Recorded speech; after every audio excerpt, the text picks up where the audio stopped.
Hello, hello. Yes, I'm in curlers again. It's nothing you haven't seen before. I'm actually in about 20 minutes going to be on a video podcast. Not something I've done in quite a while. I think, as I've shared in the past, like watch what the crowd is doing and move in the opposite direction. Great words of wisdom from Pete Lefkowitz. For, I don't know, a month or two, maybe longer than that, it was like my entire LinkedIn feed was nothing but video after video after video, recorded Zoom interviews, recorded Zoom meetings, recorded Zoom conferences. And it was like, if I see another freaking video, I think I'm just going to vomit. So I definitely did not want to integrate that into my marketing. Now that I'm not being overwhelmed and deluged by rando videos, I'm like, okay, well, maybe it's time to start recording again. You know, I'm a contrarian. If you know anything about me, you know I like to really take that advice about doing the opposite to heart. So the past few days have been odd.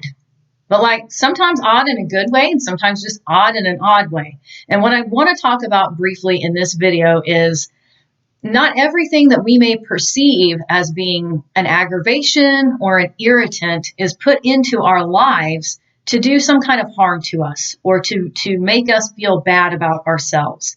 Like I've been talking to my friend Frank about this as a sounding board because I'm like, there's people coming in. Like there's new clients coming in from the most unexpected of sources. There's old people getting moved out. There's old stuff getting moved out. There's new energy coming in. There's new projects. There's new people going, hey, have you ever thought about this? And new revenue streams and then old revenue streams falling off. And I'm like, what the what? Like sometimes it has happened so fast and with so much like suddenness that I'm almost like, I feel like I need to put a seatbelt on just to sit in my office chair. Like, okay, universe, like give me a breath for just a second here. And one of the things that Frank, mentioned, because I talked about having some things that happened that really irritated me and rubbed me the wrong way, but it became like a catalyst for change, for personal and professional development, for shaking myself up and for getting out of the status quo. Just saying, I'm not going to let myself get overly comfortable or overly reliant on any one thing. Like I need a refresher.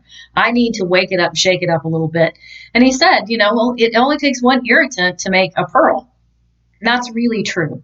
Not everybody that you lose in your life is a loss. If your best friend suddenly ghosts you or somebody that you were dating says they don't want to be in your life anymore, sometimes those people that are getting moved out are getting moved out so that God, the universe, whatever it is that you believe in, this higher power can bring you some new opportunities that are a better match for where you're at that point in your life.